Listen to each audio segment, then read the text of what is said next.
ఇప్పుడు నీకు 10 ఏళ్ళు వచ్చాయి కాబట్టి మనం కొన్ని స్మాల్ రూల్స్ ఫాలో అవ్వాలి. ఎలాంటి రూల్స్ అమ్మా?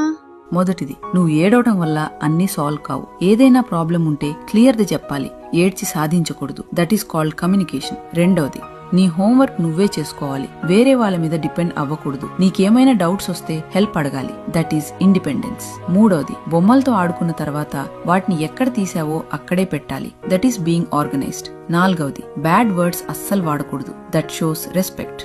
ఐదవది, నువ్వు తప్పు చేసినప్పుడు మనస్ఫూర్తిగా క్షమాపణ చెప్పాలి. That is responsibility. ఆరవది, తెలిసిన వాళ్ళని చూసినప్పుడు మంచిగా పలకరించాలి. That is good manners. ఏడవది, ఇంటి పనుల్లో అమ్మా నాన్నలకు ఇష్టంగా హెల్ప్ చేయాలి. That is sharing. ఎనిమిదవది, నీకు ఏదైనా అర్థం కాకపోయినా లేదా డౌట్ వచ్చినా మౌనంగా ఉండకుండా వెంటనే అడిగి తెలుసుకోవాలి. That is honesty. తొమ్మిదవది, కారణం లేకుండా కోప్పడ్డం చిరాకు పడ్డం చెయ్యకూడదు. నీ ఎమోషన్స్ ని కంట్రోల్లో ఉంచుకోవాలి. పదవది, ప్రతిరోజు కొత్తగా ఏదైనా నేర్చుకోవడానికి ప్రయత్నించాలి. That is growth. సరే అమ్మా, నాకు అర్థమైంది. Very good.